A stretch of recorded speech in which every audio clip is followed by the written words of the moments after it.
Oke, mumpung yang pertemuan kemarin saya yang ini juga, mumpung masih hangat-hangat ya. Jadi mengingatkan kembali, kemarin kita sudah buat DNS-nya manual ya di lokal. Jadi kita langsung pointing ke IP-nya. Misalnya yang ini ada isi DTS 201 untuk instance 1, yang 202 untuk instance 2. Jadi kalau kita akses misalnya isi itu 201, kemudian isi itu 202, kita dapat satu ini ya. Oke, kemarin scriptnya saya rubah sedikit, misalnya saya coba login.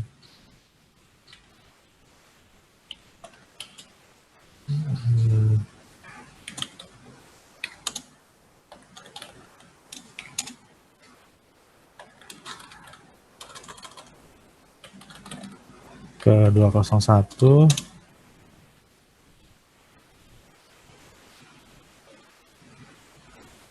Oke. Saya ada di sorry. Saya posisi di home. Saya mau masuk ke share storage yang kemarin yang sudah kita buat. Posisinya di mounting, di mount, di EFS. Nah, scriptnya di sini ya.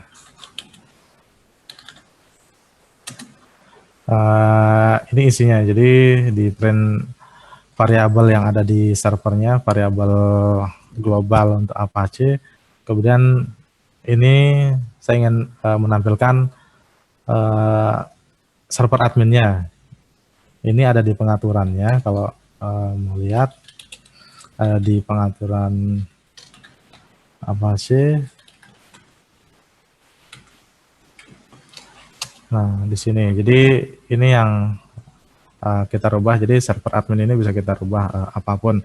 Setidaknya ini membantu kita untuk mengidentifikasi yang sedang kita akses ini adminnya siapa atau berada di server mana.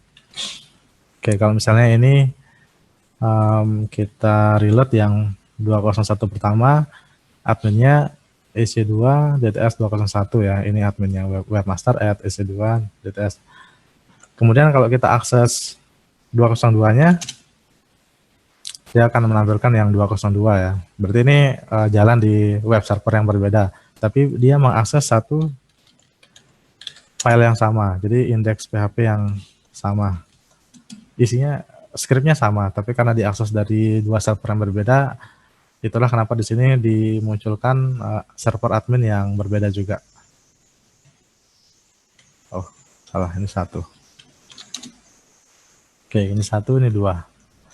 Oke, kemarin terkait load balancing-nya, load balancing ada di situ ya.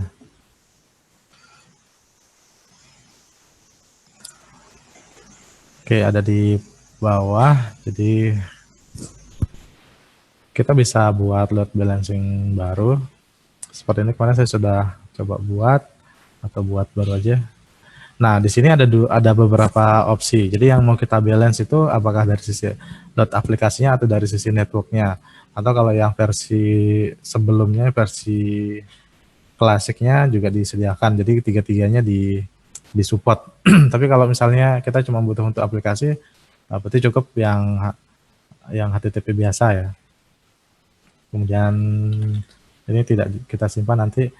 Kemudian yang mau di balance protokol apa saja, kemudian kita bisa pilih di zona mana saja. Next, nah di sini ada security, karena yang ingin kita balance sementara hanya HTTP biasa, jadi HTTPS-nya tidak diperlukan. Kalau misalnya kita butuh HTTPS juga, berarti kita harus install sertifikatnya di sini. AWS punya sertifikat manager, jadi kita bisa generate atau issue sertifikat baru di sini. Kemudian security groupnya kita bisa gunakan yang default atau mau buat baru juga bisa. Kalau yang default di awal-awal umum ya. Jadi ya yang dibuka hanya port 80, paling port 443, port untuk database, RDS, dan port untuk NFS kemarin untuk file sharing ya. Kemudian target group kita bisa buat dan seterusnya.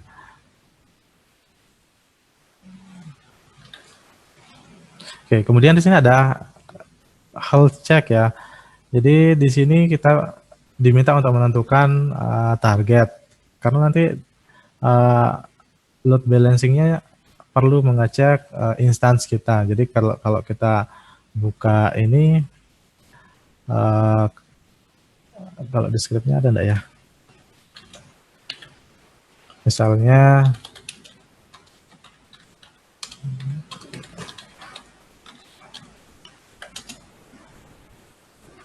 oh enggak ada.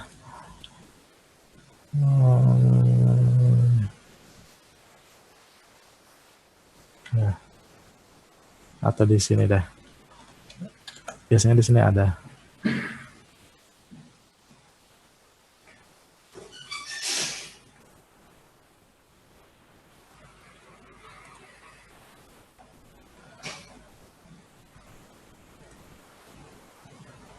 Oh. Oke, yang dicek di sini dari load balancingnya statusnya ya. Jadi kalau misalnya statusnya 200 atau oke, itu berarti masih sehat. Nah, jadi itu nanti akan diarahkan trafficnya ke sana. Tapi kalau misalnya ketika dicek oleh load balancingnya di sini bukan 200 atau tidak oke atau bad request atau error lainnya, itu nanti tidak akan digunakan instansnya. Jadi trafficnya diarahkan ke instance yang masih oke lainnya. Nah, itu maksudnya di sini. Kemudian targetnya, misalnya di sini kita punya 2 service yang running, kita bisa select dua-duanya, kita masukkan ke target. Kalau misalnya kita punya 10 target instance, jadi kita bisa set itu sebagai target. Jadi andai kata satu instance yang mati, enggak apa-apa, masih ada 9 instance yang bisa digunakan untuk diakses. Jadi load balancingnya nanti yang menentukan berdasarkan pengecekan di sini. Jadi setiap beberapa waktu load balancingnya mengecek instansi itu masih sehat atau tidak. Misalnya kalau misalnya sedang ada trouble atau crash, jadi nanti instansi tidak akan dipakai. Jadi di sini kita bisa pilih semua instansi yang sudah kita buat kemarin. Karena di sini kita baru buat 2 ya, pilihannya 2 ya. Jadi tinggal kita masukkan ke sini. Ini yang akan menjadi target nantinya. Oke, ini karena sudah kita buat kemarin. Tulisannya 80 karena kita akan menggunakan 80 saja. Kemudian targetnya mana ya?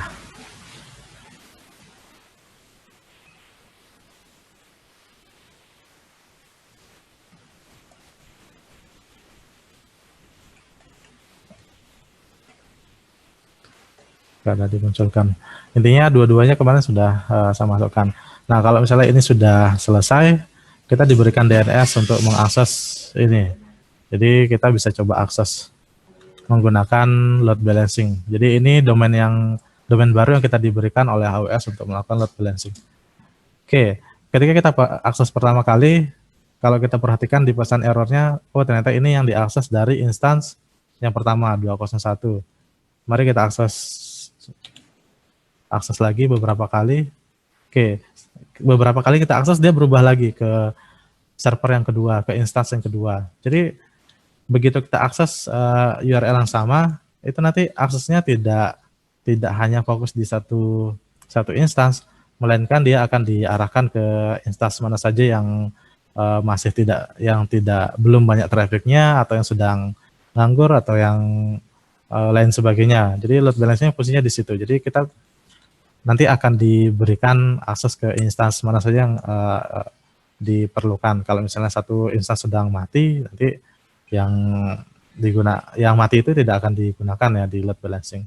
Oke, jadi kita diberikan domain baru ini untuk mengakses load balancingnya. Oke, itu load balancing. Kemudian satu lagi review sedikit terkait yang root 53. Kalau diperhatikan load balancing ini ya, linknya seperti ini. Oke, kita sudah punya aplikasi. Sekarang bagaimana kalau kita mau deliver ke customer? Misalnya kita punya project aplikasi a.com misalnya, yaitu .com. Sedangkan .balancingnya kita dikasih cuman domain ini ya. Tidak mungkin kita akan memberikan domain seperti ini ke customer.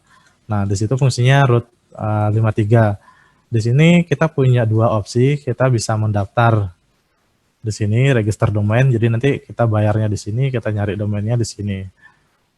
Atau kita misalnya sudah beli domain di tempat lain, kita bisa arahkan servernya ke sini, name servernya ke sini. Jadi tinggal kita buat zonanya.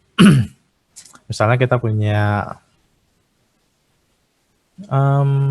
domain apa ya? Contoh.com. Kemudian ini untuk public. Oke, langsung dibuat. Oke, ini contoh.com. Nah, begitu kita buat contoh.com, kalau misalnya kita sudah beli di tempat lain, di registrar yang lain domainnya, kita perlu mengarahkan name servernya ke sini. Jadi di sini dari root 53 ketika kita buat satu domain baru, kita diberikan name server yang bisa kita gunakan. Di sini diberikan path malah sekalian. Jadi misalnya ini tempat saya biasa beli ya.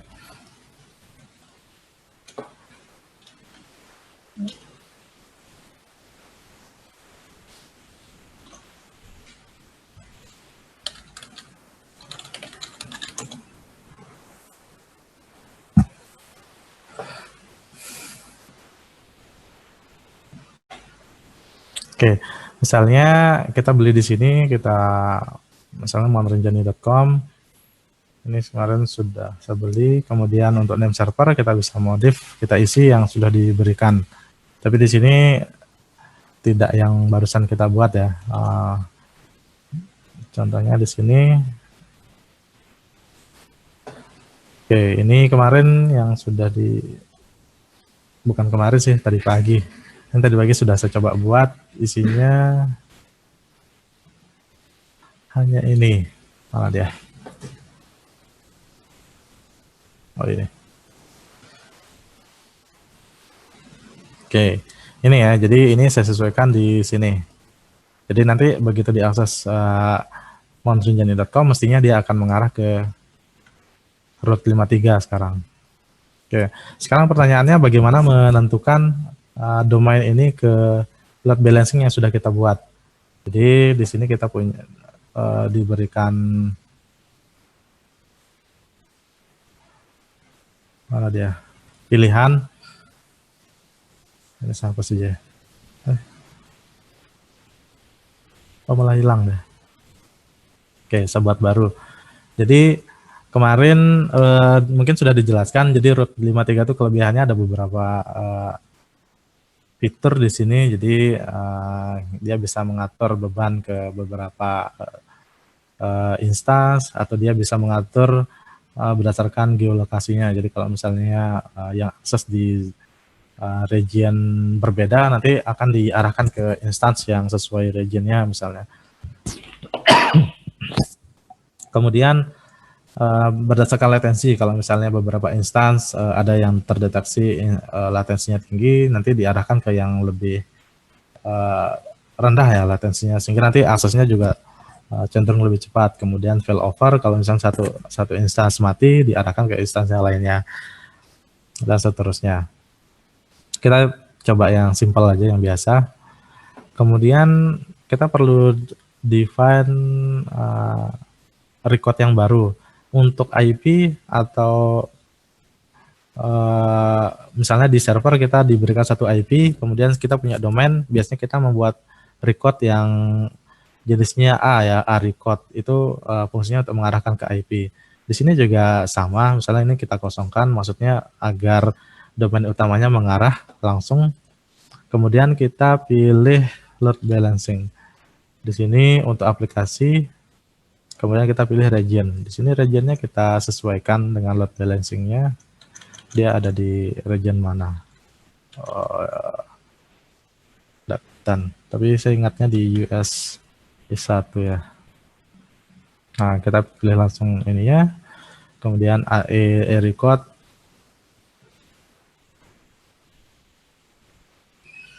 Oke, kita sudah punya satu. Oke.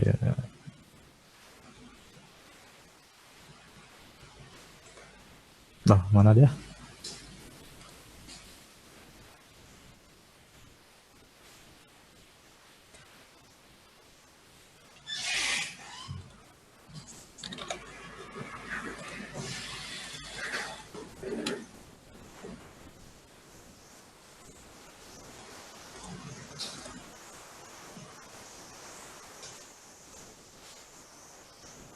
Ya, nanti dia akan mengarahkan ke load balancingnya ya. Jadi ketika kita akses misalnya Dungeony.com, belum. Biasanya untuk propagasi DNS-nya cukup lama ya, maksimal 24 jam kalau tidak salah. Jadi begitu kita rubah routingnya, tidak langsung bisa berubah ya, tapi nanti perlu kita tunggu dulu untuk propagasi, tergantung ISP. Ini belum bisa karena baru kita update.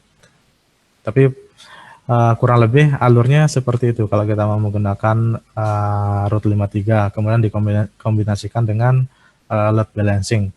Kemudian load balancingnya dikombinasikan dengan share storage sampai materi kemarin ya. Memang idealnya materi AWS-nya berurutan seperti itu. Oke, itu meninjau sedikit ya terkait yang kemarin. Sekarang kita balik ke materi terkait security.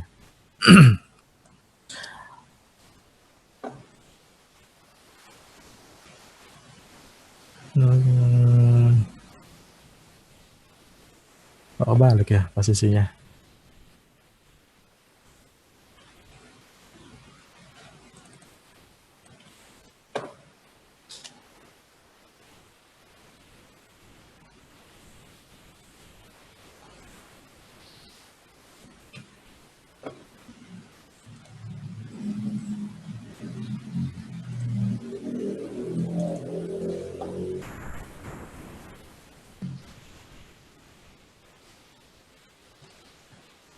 Nah, oke. Sekarang masuk ke materi security bagian pertama, karena besok masih ada satu bagian lagi. Oke, tadi sudah disinggung terkait agendanya. Jadi share responsibility model, kemudian security group, AWS security tools-nya. Ini beberapa kali muncul di beberapa pertemuan di awal-awal. Jadi kalau diperhatikan yang bagian atas ini untuk customer, bagian bawah ini tanggung jawabnya AWS. Kalau dilihat yang pertama dari customer,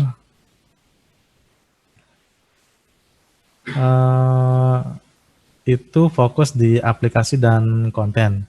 Jadi keamanan dari aplikasi kita juga menjadi tanggung jawab kita ya. Tidak nanti ketika misalnya aplikasi kita kena serangan, kena hack misalnya, misalnya kena SQL injection misalnya, itu nanti kita salahkan AWS-nya ya, tidak seperti itu. Itu murni dari sisi customer-nya, dari sisi aplikasinya yang bermasalah. Kenapa bisa membiarkan celah untuk dilakukan SQL injection misalnya dan seterusnya. Jadi termasuk nanti platformnya, aplikasi, identitasnya. Jadi nanti kalau misalnya username dan password aplikasinya bocor, ya bukan salahnya AWS ya, bisa jadi dari sisi aplikasinya tidak terlalu ketat ya mengamankan kredensialnya. Misalnya username passwordnya tidak di enkripsi atau tidak di hash misalnya. Jadi ketika kena SQL injection ya muncul semua datanya. Kemudian akses manajemen juga penting dari sisi customer. Nanti kalau misalnya di aplikasinya ada dua jenis user, customer dan admin. Nanti customer mengakses menu apa ya, checkout misalnya. Kemudian customer-nya iseng diganti di atasnya dia mau akses pengaturan, misalnya pengaturan sistem. Kalau misalnya akses manajemennya tidak dikelola dengan baik, mestinya nanti usernya bisa mengelola pengaturan juga ya. Itu maksudnya. Kemudian dari sisi sistem operasi, pengaturan firewall juga penting. Kalau semua port dibuka, semua akses diberikan ya nanti itu memancing attacker untuk melakukan serangan. Ya kalau memang aplikasi web ya bisa dibuka hanya untuk port 80 saja atau port 443 juga misalnya kalau menggunakan HTTPS. Kemudian dari client side encryption-nya, jadi kalau misalnya menggunakan cookie atau session, cookie-nya jangan diisi data-data yang sensitif, misalnya username password ya cukup identifikasi atau ID aja kalau misalnya di klien. Kalau misalnya di servernya juga harus diamankan dengan baik datanya. Kalau misalnya password, isian untuk password ya nanti di enkripsi atau di hash saja, tidak disimpan dalam plain text biasa.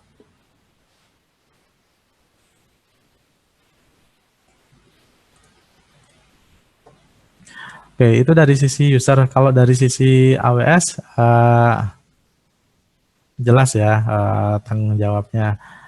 Kalau dari sisi customer, ini yang ada di dalam cloud. Kalau yang dari AWS fokusnya di luar cloud-nya ya. Kalau misalnya di sini ada compute-nya, jadi AWS bertanggung jawab masalah komputasinya. Jadi jalan atau tidak jalannya itu murni tanggung jawabnya AWS. Jadi nanti kita sudah buat fungsi yang melakukan komputasi. Ternyata ketika di running tidak berjalan. Mungkin kalau di sisi customer itu kita sudah pastikan tidak ada masalah. Berarti kan masalahnya ada di AWS. Nah nanti kita bisa apa namanya buka tiket ya. Kita bisa komplain nanti. Kemudian dari sisi storage misalnya database dan networking. Intinya ini semua dikelola sepenuhnya oleh AWS-nya. Jadi kita tidak perlu khawatir nanti instansi ini dan instansi yang sana nanti koneksinya seperti apa. Jadi kita tidak perlu khawatir masalah jaringan networkingnya, itu semua sudah dikelola oleh AWS, termasuk zona dan regionnya.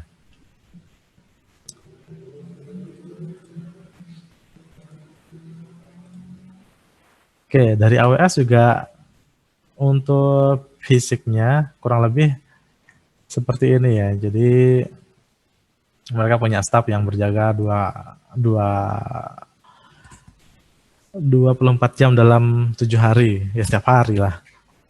Setiap waktu ya. Undisclosed facility. Jadi lokasi atau gedung servernya tidak dipublish secara umum ya. Jadi benar-benar diamankan. Kalau misalnya ada staff yang ingin masuk, dia tentunya akan diberikan beberapa faktor untuk autentikasi, misalnya baik itu menggunakan card nantinya, atau nanti masukkan PIN atau masukkan sidik jari, ya seperti yang di film-film ya. Nah, mungkin sering kita lihat. Jadi masuk ke ruang yang isinya misalnya server, itu banyak tahapan pengamanan yang harus dilakukan. Ya AWS juga kurang lebih seperti itu modelnya. Kemudian dari sisi hardware, software, dan jaringan,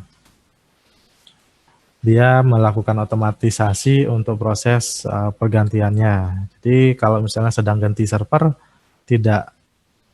instansi kita tidak di-down-kan dulu ya. Jadi ganti ya ganti saja, karena di sana kalau di data center umumnya sifatnya modular. Jadi di virtualnya memang terlihat satu kesatuan, tapi realitanya di servernya ada beberapa PC isinya. Jadi kalau misalnya ada satu PC yang ingin diganti atau perlu diganti, keseluruhan instance itu tidak akan terpengaruh. Jadi nanti yang install lain tetap jalan. Dan ini prosesnya bisa dilakukan otomatis. Jadi ditambahkan storage baru misalnya, nanti di virtualnya otomatis nambah kapasitasnya, kurang lebih seperti itu.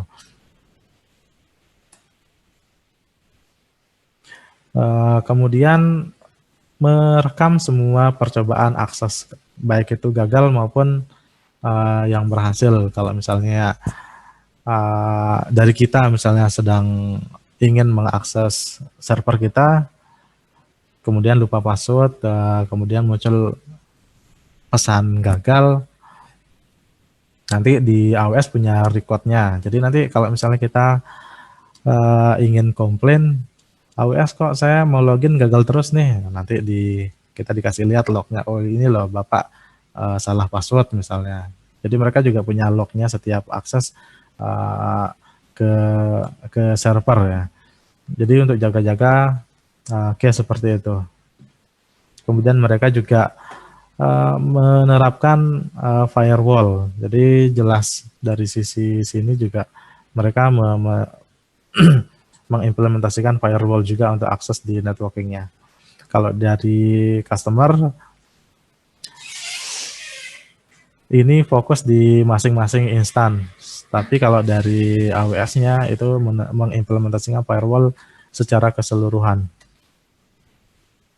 Kemudian mereka juga punya beberapa tools untuk melakukan monitoring. Oke, kemudian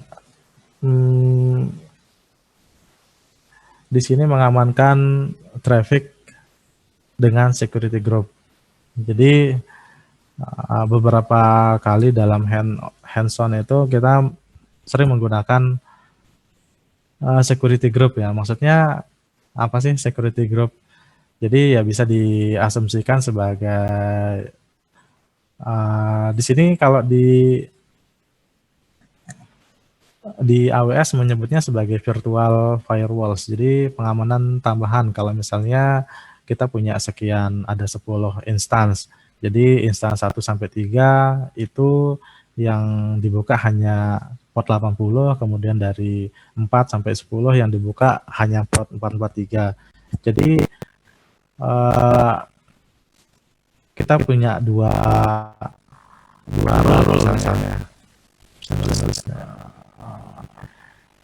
Oke. Misalnya ini yang buka 80, ini yang buka port 443. Jadi saat ini di set satu security group, saat ini satu security group. Ini baru bang. Jadi yang diterima oleh instansi hanya port 443. Jadi bagaimana kalau dia keluar? Jadi kita bisa buat satu security group yang isinya keseluruhan instansi yang mengatur keluarnya semua port misalnya, atau misalnya ada 1, 2, 3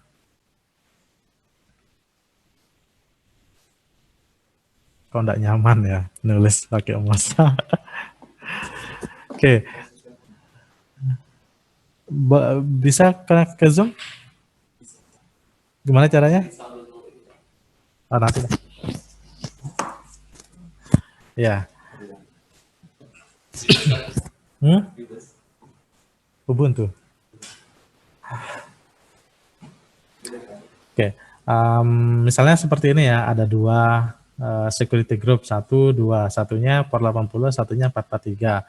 Tapi ada satu port yang itu berlaku untuk semua. Jadi 1, 2, 3, 4, 5, 6 ini boleh mengakses, perlu dibuka port yang sama, misalnya port 22. Jadi kita bisa buat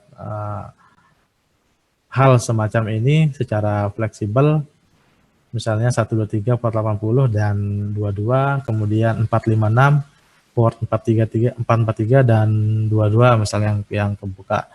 itu security group. Jadi ada grouping di sini yang masing-masing grupnya kita bisa atur security-nya. Rasanya tidak terlalu sulit memahami ini ya, karena sejauh ini untuk hands-on kita selalu menggunakan security group. Mestinya tidak ada masalah. Di grupnya kita bisa mengatur traffic-nya, bisa mengatur rule untuk masing-masing protokol, TCP, UDP, CMP, stateful, nanti ada yang stateless. Kalau di sini berdasarkan protokolnya yang masuk ya, tadi dicek. Jadi bisa kita cek seperti itu. Kalau misalnya yang dibuka selain port 80 itu ditolak ya, denied aksesnya, trafficnya di drop. Oke, kita bisa menggunakan blok IP-nya atau security group yang lain. Di sini enaknya menggunakan security group. Di dalam security group itu kita bisa tambah security group yang lain. Misalnya kita punya role seperti tadi, ada 3 bagian seperti ini. Yang ininya hanya 80, ininya hanya 443. Jadi yang grup besarnya itu semua port 22. Jadi nanti di dalam port 22-nya kita bisa masukkan security group untuk yang 80, kita bisa masukkan security group untuk yang 443. Jadi itu maksudnya di sini kita bisa masukkan security group yang lain. Tadi sudah saya tutup ya kayaknya AWS.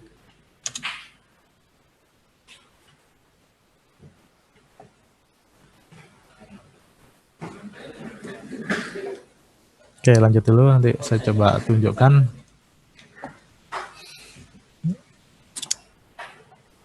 Untuk kontrolnya, kita bisa buat seperti ini ya, misalnya untuk beberapa zona, untuk app tier, untuk data tiernya. Jadi kita bisa buat grup untuk yang kelompoknya aplikasi atau untuk yang kelompoknya data, misalnya database.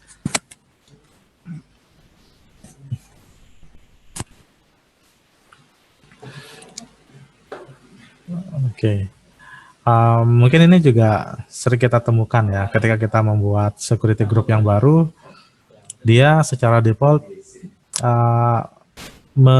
membolehkan akses yang keluar. Jadi kalau akses keluar dari instance itu tidak dibatasi secara default.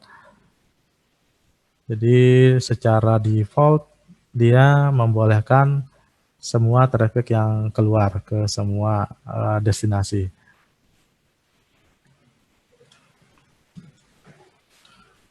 Oke, sebetulnya kita bisa merubah ini, jadi bisa jadi yang keluar kita batasi.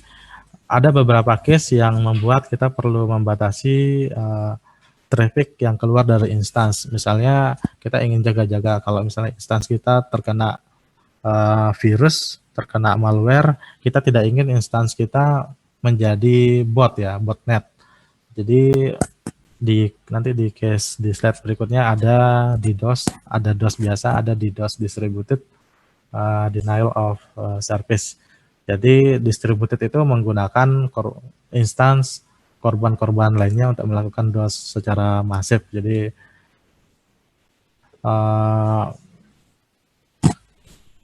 misalnya kita ingin menghindari hal seperti itu, kita tidak ingin instance kita kalaupun terkena malware, kita tidak ingin instance kita menjadi botnet, menjadi bot untuk di orang lain melakukan serangan DOS. Jadi kita bisa tutup saja aksesnya, kita tutup saja portnya misalnya. Jadi kita hanya batasi yang keluar itu ya hanya beberapa port saja.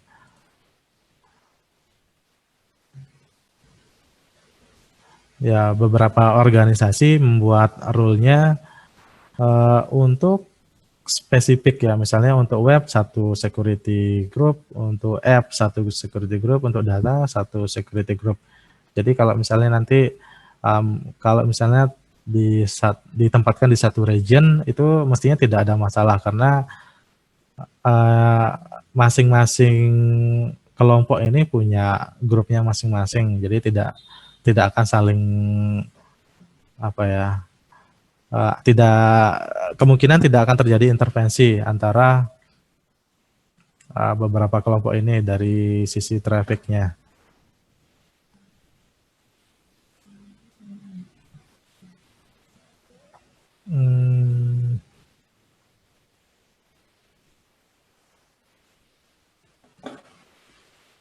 Coba sebentar.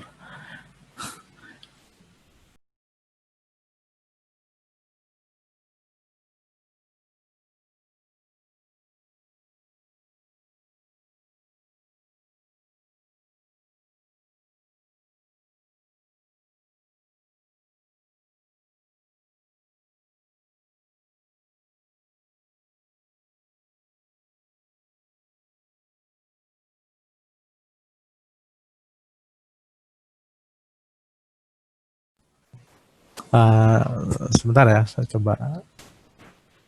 Ini kan kalau ada pen. Ini. Atau kalaupun nggak bisa di zoom nanti bisa. Itu langsung tuh. Oh, keren. Langsung. Ini tuh. Oh ini maksudnya. Tapi balik ke sana dulu ya. Ya, karena double, makanya settingannya di mana gitu. Oh enggak apa-apa deh. Berarti harus bagian-bagian sini ya. Ya, jadi ini dibagi dua ceritanya. Good, good. Oke.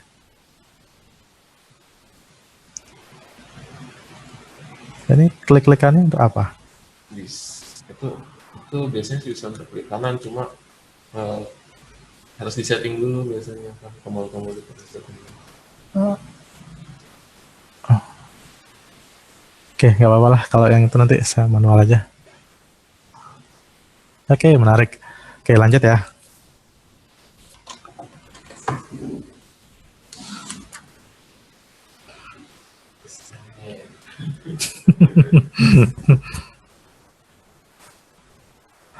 Oke, ini contoh case lainnya untuk security group. Misalnya kita punya di sini, wah, lolos. Bentar. Loh, lolos lagi. Wah, butuh praktis nih. Oke, ini ya. Nah, misalnya kita punya web, kemudian ini di zona A, kemudian ini di tadi itu di zona B, ini di zona A misalnya. Jadi kita punya web dan punya apps dan punya database. Jadi masing-masing zona punya kelompoknya sendiri, ada web, apps, dan data misalnya. Oke, kemudian untuk web ini dijadikan satu security group. Kemudian misalnya ada 2 instance nih untuk web.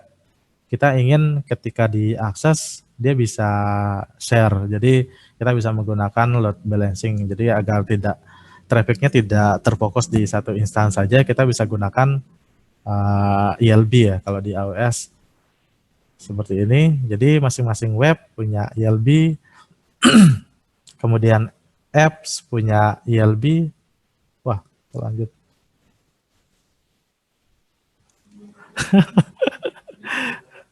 Nggak bisa. Oke, lanjut. Oke. Database yang tidak perlu menggunakan ELB ya. Jadi di sini fokusnya di web dan di apps. Oke. Kemudian konfigurasi role-nya security group seperti apa? Oke. Kita mulai dari ELB untuk yang web ya. Jadi di sini inbound rule-nya kita set. Oke, di sini sudah dia harus 443 ya, dia harus HTTPS. Jadi akses port 80 ke ELB itu tidak diizinkan. Kemudian source-nya ini dari internet 000. Nah, kemudian ke bawahnya untuk yang security group untuk yang web dia hanya membolehkan 80. Jadi di ELB sudah disetting listeningnya hanya ke port 80, kemudian source-nya dia hanya menerima dari ELB, jadi dia hanya menerima dari atasnya. Sumber lainnya kalau misalnya dari IP berapapun, dari internet, itu akan di drop. Jadi lebih aman seperti ini. Dia hanya menerima dari load balancing, jadi tidak menerima request, tidak menerima traffic dari sumber manapun. Jadi satu-satunya yang menjadi sumber trafficnya adalah ELB-nya. Oke, hal yang sama juga diterapkan di apps-nya. Jadi untuk apps, oh ya, karena yang kalau di sini konfigurasinya web ini sebagai front end-nya, misalnya app ini ada di back end ya.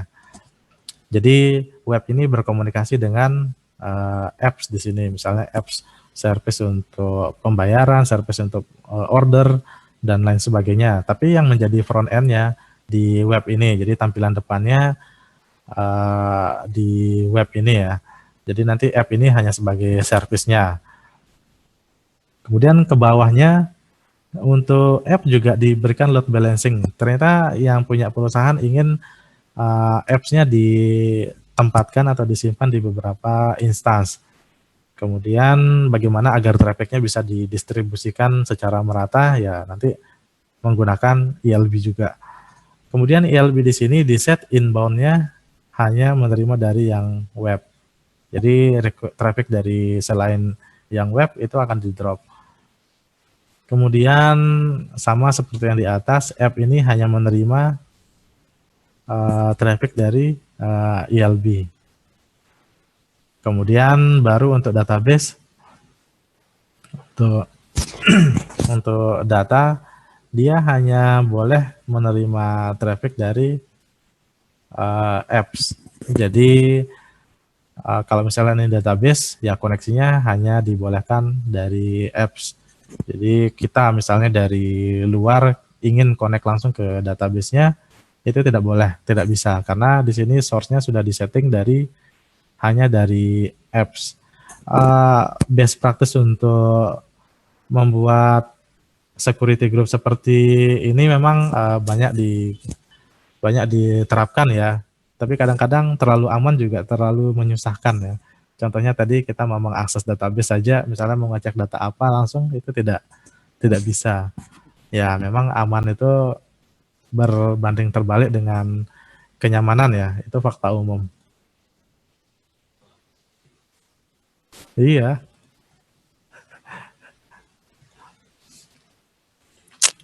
Bayangkan kita punya two factor atau multi factor authentication. Kita sedang buru-buru mau login, ternyata autentikasinya banyak sekali.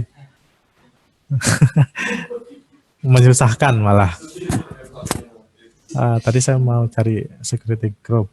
Bentar.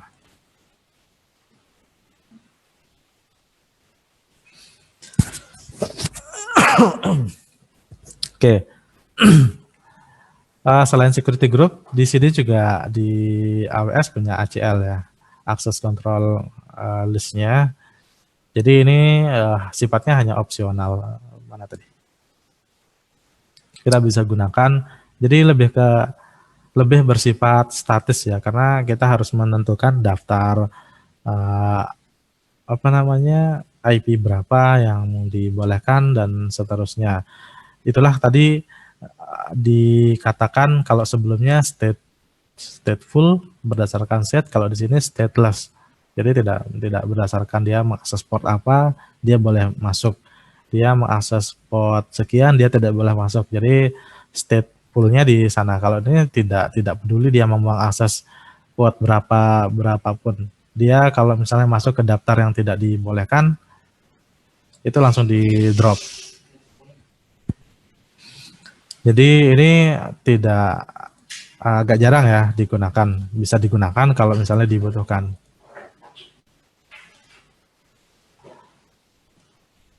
Kemudian untuk akses VPC, bagaimana kalau misalnya kita butuh log? Nah, contohnya seperti ini. Untuk VPC kita bisa eh, record ya semua lognya, misalkan baik itu yang diterima maupun yang di reject, itu bisa diterapkan di PPC-nya atau di subnetnya.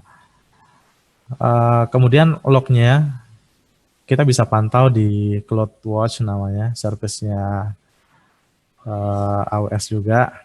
Jadi AWS ini sepaket ya buat apa-apa, semua dibuat benar-benar modular. Nah, kenapa kita perlu melakukan perlu memantau log? Misalnya kalau kita temukan kita misalnya ada yang melapor, kok ini aplikasinya lambat. Jadi kita perlu mengecek ini masalahnya di mana sih. Setelah kita cek aplikasinya, oh ternyata aplikasinya tidak masalah. Nah, baru kita mulai melakukan pengecekan di sisi koneksinya misalnya. Atau kita ingin mencoba rule. Misalnya ini di tahap-tahap awal sebelum deployment, kita ingin mengecek, oh security group ini boleh diakses siapa saja. Misalnya kita sebagai user, kita coba akses, boleh tidak gitu. Jadi untuk kebutuhan pengujian seperti itu atau pengetesan, kita perlu membuat lognya.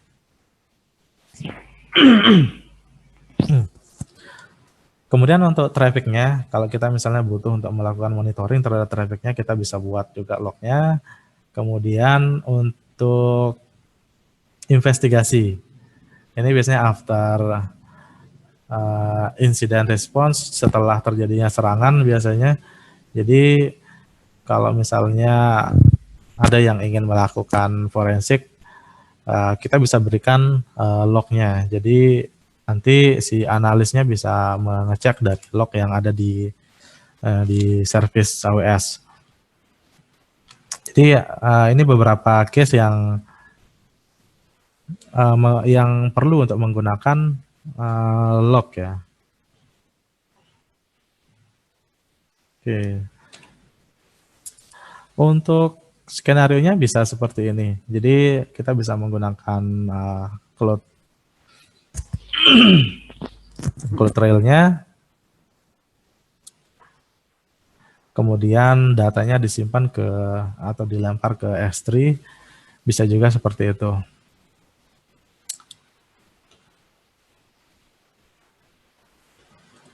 Ya.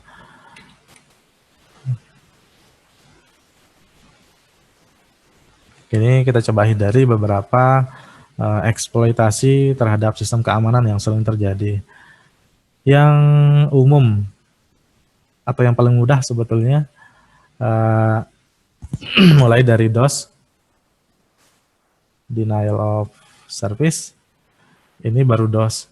Kalau sudah ada di depannya distributed, ini artinya dia menggunakan beberapa korban ya yang sudah terkena malware-nya ikut melakukan DOS. Ya sama halnya seperti demo ya, kalau satu orang ya mungkin tidak terlalu pengaruh, cuman kalau ngajak teman-temannya nanti jadi ribut ya. Mumpung sedang ini ya, sedang hot topik tentang demo. Ya jadi kurang lebih seperti itu. Jadi DOS ini tujuannya untuk membebani instance. Jadi kalau misalnya semua resource sudah penuh, itu nanti ada beberapa exploit yang bisa diterapkan atau bisa dijalankan ketika servernya sedang kepenuhan misalnya. Itu tujuannya mereka melakukan DOS.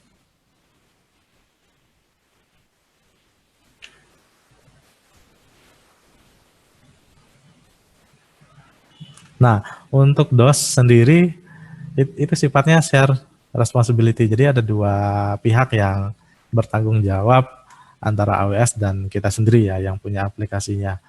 Tadi sudah sempat diberikan gambaran tanggung jawab customer itu dari sisi aplikasi seperti apa. Jadi apa yang aspek-aspek yang rentan yang sekiranya perlu untuk diamankan.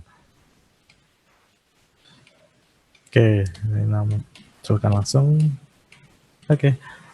Misalnya ini dari AWS. Jadi dia mengamankan endpoint-nya, kemudian AWS punya teknik untuk melakukan mitigasi misalnya, kemudian AWS apa ini? Ya, mengamankan jaringan internetnya. Kemudian dari sisi customer kira-kira apa yang bisa dilakukan? Ini front your application with AWS service sudah masuk iklan ini. Jadi kita diminta untuk menggunakan service-servicenya AWS. Oke.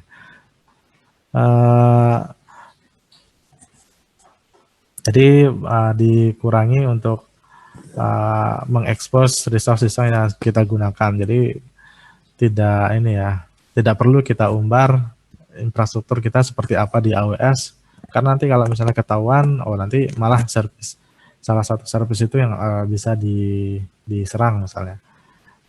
Kemudian meminimalisir attack surface-nya, ya kalau misalnya instance kita hanya butuh port 80, port lainnya ya ditutup saja. Jadi kalau misalnya yang diserang port selain port 80, jadinya tidak akan masalah. Cuman kalau misalnya kita tidak aware aplikasi kita butuh port 80 tapi kita buka semua port, nanti port-port yang lain malah yang akan diserang. Kita membatasi request-nya. Ini maksudnya mungkin best practice-nya ya. Kemudian plan untuk ketika terjadi serangan. Jadi sudah di-planningkan kalau misalnya saya terkena DDoS, kemudian data saya hilang, atau saya kena SQL injection, semua data saya dihapus, semua data transaksi saya diupdate. Kira-kira apa yang perlu dilakukan kalau misalnya itu terjadi? Jadi itu perlu dipikirkan juga, perlu dipertimbangkan. Mungkin bisa melakukan backup atau melakukan security check atau melakukan scanning, apapun yang bisa diusahakan untuk menghindari terjadinya serangan. Atau kalau terjadi serangan, ada upaya yang bisa kita lakukan, misalnya restorasi dari backup dan lain sebagainya.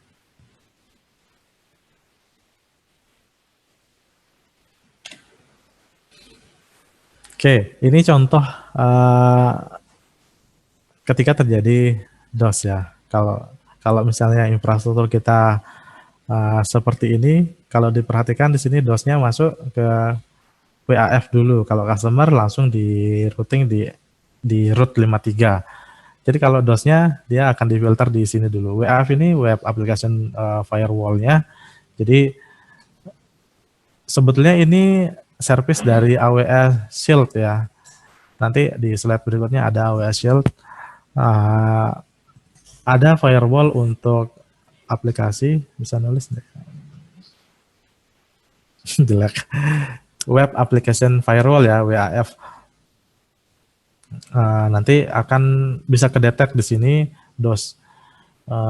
DOS-nya ngirim payload apa saja. Biasanya firewall-nya sudah punya rule-nya. Kalau misalnya payloadnya seperti ini, maka traffic-nya akan langsung di drop dan seterusnya.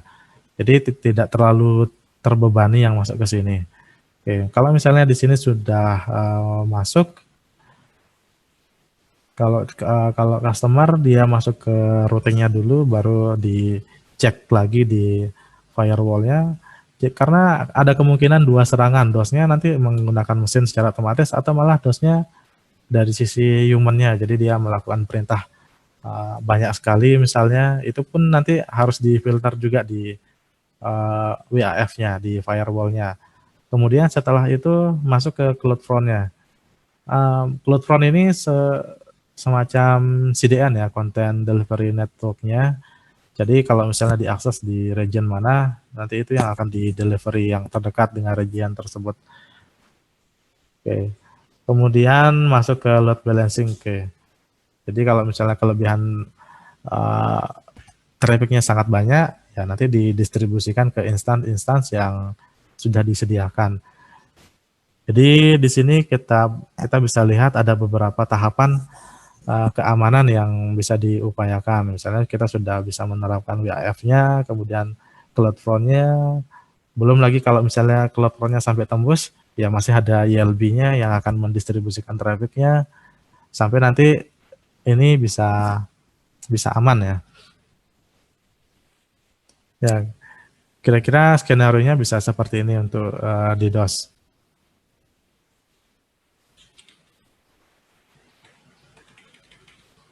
Oke, AWS juga punya service namanya AWS Inspector. Jadi dia bisa melakukan analisa ya terhadap common exploit. Jadi payload-payload yang umum digunakan untuk orang-orang atau attacker melakukan exploit itu bisa dideteksi oleh si inspektor ini. Intinya seperti itu sebetulnya.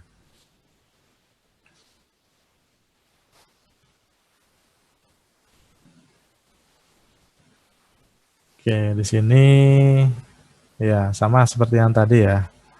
Dia punya ratusan rule yang berisi common security compliance.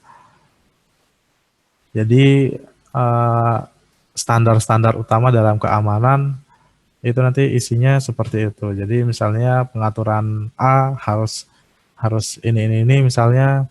Nah, itu maksudnya compliance-nya. Di sini dia bisa mengecek itu. Jadi kalau misalnya kita membuat pengaturan keamanan tidak sesuai dengan itu atau berbeda, nanti bisa memberikan notifikasi. Ini diupdate secara ini sering diupdate ya katanya dari tim security researcher-nya. Jadi ada tim security-nya yang mengupdate rule ini. Misalnya di sini ada dua contohnya. Jadi nanti kalau misalnya kita sudah set up infrastruktur kita, ketika kita gunakan inspektor ini untuk mengecek, misalnya notifikasinya, oh ini remote loginnya masih dibuka nih, tolong dimatikan dong gitu. Jadi nanti bisa jadi notifikasinya seperti itu. Atau yang lainnya, oh ini di aplikasinya ditemukan ada software yang vulnerable misalnya. Jadi ada software yang punya kerentanan, tolong diupdate atau diganti misalnya. Kira-kira seperti itu. Amazon Inspektornya nanti memberikan notifikasi. Oh ya ini ya contohnya. Ada listnya. Oke. Tampilannya kira-kira seperti ini. Ada tingkatnya, misalnya ada high, ada yang sifatnya hanya informasi, misalnya yang high, tingkat ini enggak ini ya, enggak jelas di sebelahnya mungkin ada keterangan apa yang membuat ini high. Tapi kurang lebih seperti ini daftar hasil pencarian dari inspektornya. Ini temuan-temuannya. Oh ini. Ini misalnya salah satu ini yang tinggi ya. Instance ini bisa login oh ya. Jadi misalnya ketika di infrastruktur kita ada beberapa instansi yang masih membolehkan login SSH dari publik, itu nanti akan diberikan notif seperti ini. Oke, tadi AWS Inspector, Amazon Inspector namanya. Kemudian ada AWS Shield, ada AWS, ada yang standar, ada yang advance. Kalau yang standar di sini sudah otomatis include ya di semua layanan tanpa ada biaya tambahan. Kalau misalnya kita ingin tambahan fitur, kita bisa menggunakan yang advance. Jelas ya, tentunya dengan harga tertentu.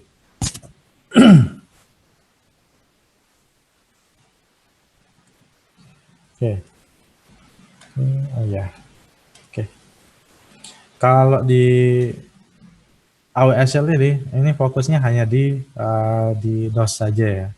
di DOS. Jadi nanti ini yang diamankan lah application layer dan network dan transport layernya. Jadi ini layer 7-nya yang diamankan, ini layer 3 dan layer 4 ya. Layer 4-nya. Jadi untuk AWS Shield fokusnya di DDoS dan yang diamankan adalah ini. Yang ada di layer 7 dan ada di layer 3 dan 4.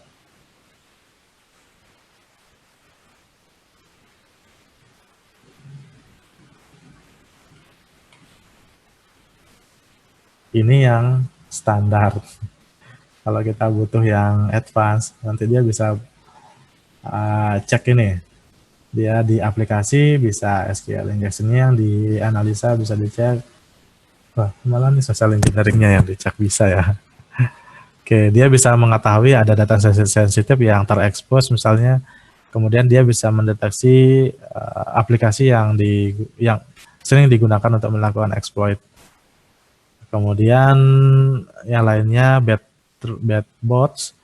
Di sini ada crawler salah satunya. Jadi tidak semua search engine itu sebetulnya banyak, tidak hanya terbatas di Google atau Bing atau DuckDuckGo misalnya.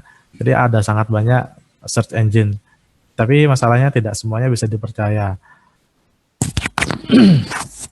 Setiap search engine punya crawlernya sendiri-sendiri. Jadi kita tidak bisa tahu ketika mereka crawler data kita diapakan. Nah, itu kita tidak bisa batasi. Satu-satunya cara membatasinya ya kita harus tahu crawler ini punyanya siapa. Oh, ini punyanya Google, kasih dah. Kalau punyanya nggak jelas, ya nanti di drop aja misalnya. Kemudian dari konten scrapers juga, jadi nanti dia bisa tahu ada yang sedang melakukan scraping terhadap konten, atau ada yang sedang melakukan props ya, sedang mengecek-cek konten ini ada enggak gitu, pet ini aktif enggak gitu. Jadi ada yang sedang melakukan prop di sana. Rasanya ini untuk yang advance ya kalau tidak salah. Karena yang dikasih garis ini di sini hanya yang DOS saja ya. Itu pun hanya ada di AWS Shield biasa.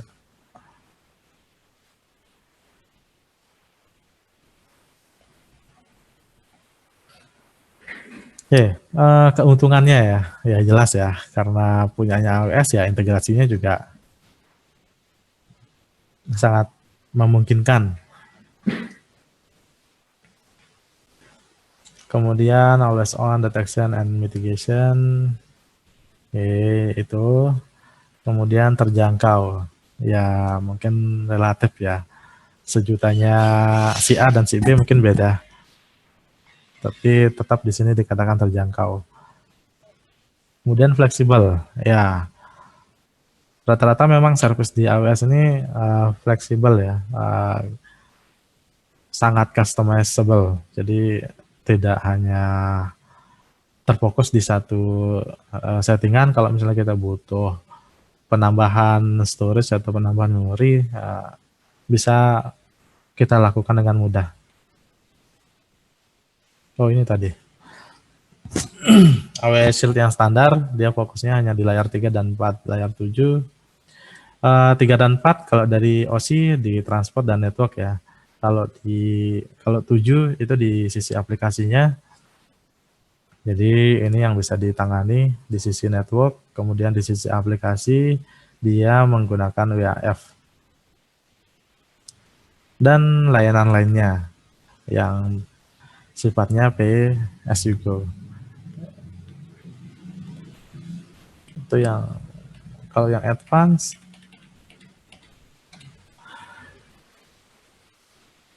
Oke, ada tambahan ya iyalah. Oke. Biar beda ya dari yang standar.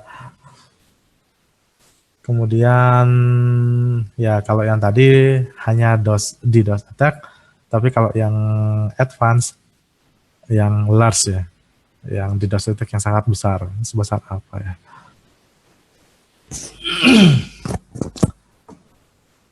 Bisa mengecek attack, kemudian bisa melakukan mitigasi. AWS WAF, Oke, tadi sudah di standar. 24 jam selama 7 hari. Jadi ada timnya yang bisa merespon kalau misalnya terjadi DOS, ada tim yang bisa menghandle. Ini kalau yang di advance. Cost protection.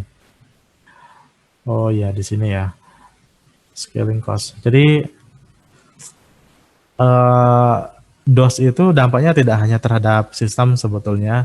Kalau kita menggunakan AWS, DOS itu nanti akan berdampak ke pembengkakan biaya instance yang kita gunakan. Misalnya kita menggunakan EC2 yang auto scale. Jadi begitu trafficnya besar, dia akan menaikkan resource-nya. Kalau misalnya terjadi serangan, kalau tidak diprotect atau kalau misalnya terjadi DOS, kalau misalnya lolos di firewall-nya, itu nanti akan masuk ke traffic instance kita, dan semakin besar trafficnya instance kita, resource-nya akan dinaikkan. Kalau misalnya kita yang auto scale, maka nanti ujung-ujungnya akan berdampak di tagihannya. Ada beberapa laporan customer-nya AWS yang ini ya, yang melapor dari tagihan bulan kemarin itu hanya 2 atau 3 juta, tapi bulan berikutnya tagihannya naik sampai 80 juta sebulan. Itu setelah diinvestigasi ternyata memang trafficnya jebol ya. Trafficnya banyak ke sana, akhirnya auto scale, instansinya naik, resource-nya, itulah kenapa tagihannya banyak. Tapi seingat saya itu tidak sampai dibayar ya, karena setelah dicek di AWS memang itu ada traffic yang tidak semestinya, bukan user ya yang sedang mengakses aplikasi, tapi traffic dari bot. Akhirnya itu diperbaiki oleh AWS-nya sehingga kemarin tidak jadi bayar 80 juta.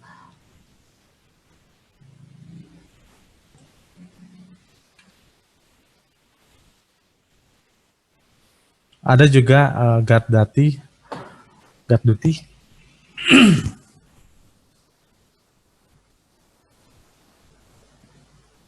Ini lebih ke proteksi untuk akun dan bebannya ya.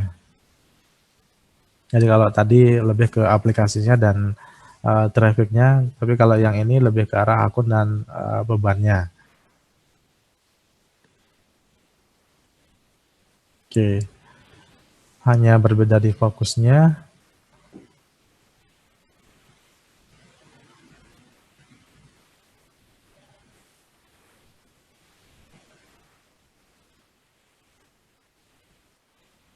Oke, ini sama.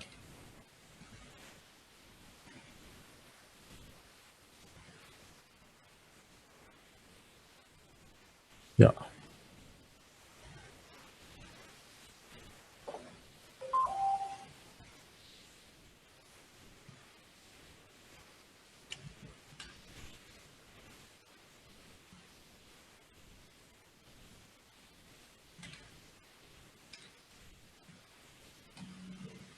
Oke, misalnya di sini kita punya beberapa akun ya. Beberapa akun AWS. Ini biasanya menggunakan IMA ya. Jadi ada rootnya, ada yang ada di dalam rootnya. Kemudian menggunakan beberapa service untuk logging. Jadi CloudTrail-nya disimpan lognya, VPC-nya disimpan lognya, kemudian query DNS-nya juga disimpan lognya. Kemudian dia bisa melakukan deteksi terhadap isi dari lognya. Baru kemudian memberikan notifikasi. Jadi mungkin di sini kelebihannya ada beberapa akun yang bisa digabung menjadi satu. Di sini dia mengecek setiap konten yang ada di lognya.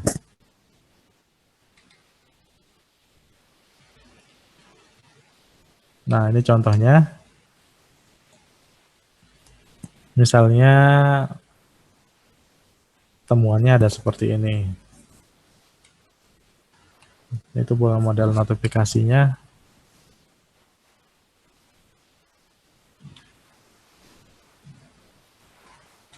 Oke, itu beberapa layanan service ya, service keamanan dari Amazon yang AWS yang sudah tersedia. Kemudian terakhir ada Trust Advisor-nya. Jadi di sini semacam sebetulnya tool juga yang memberikan petunjuk ya, bagaimana cara agar cost-nya bisa lebih rendah, kemudian bagaimana cara meningkatkan performa atau memperbaiki atau meningkatkan keamanannya juga. Oke, kalau yang biasa apa ini? Ini perbedaan antara yang biasa dengan kalau kita menggunakan yang Trust Advisor. Kalau biasa kita hanya mengecek security dan performanya, kemudian service limitnya seperti apa. Kalau kita menggunakan yang advisornya, kita bisa cek secara full, kemudian dapat notifikasi juga. Kemudian selain itu, kalau kita misalnya punya program lainnya, kita bisa akses data-datanya menggunakan API.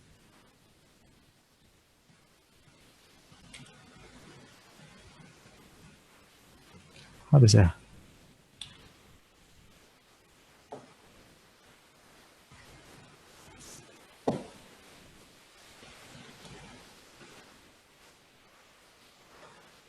Oke,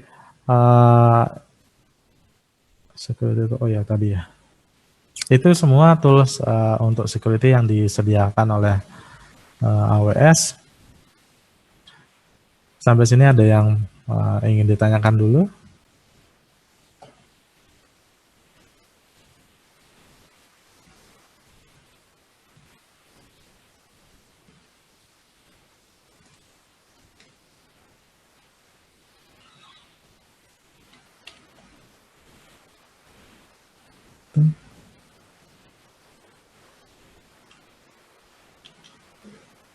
Ya,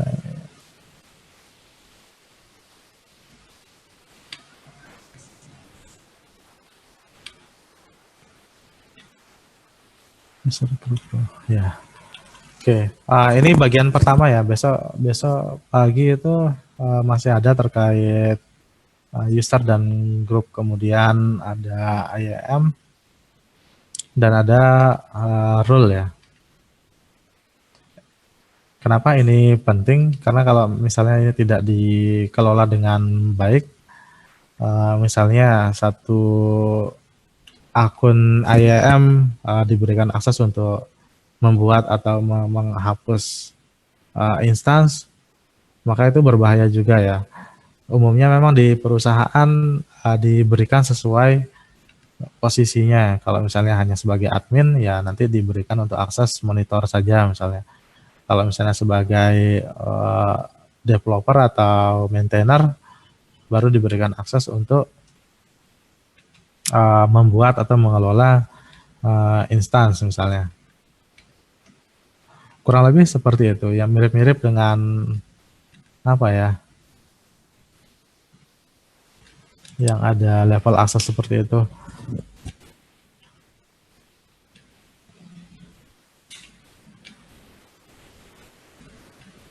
Oke, kurang lebih itu. Sampai sini ada yang perlu ditanyakan dulu?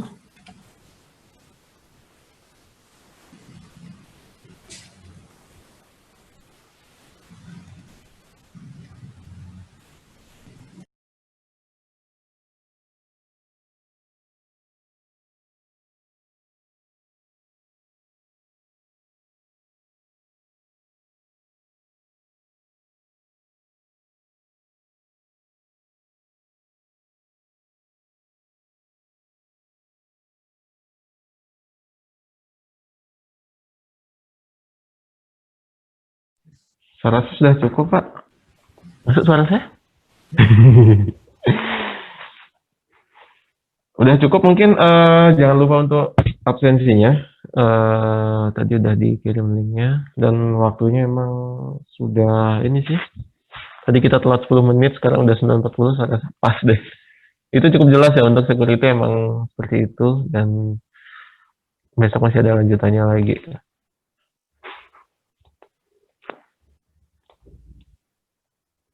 Ya Pak, kalau udah cukup mungkin kita akhiri aja kalau emang tidak ada pertanyaan atau yang perlu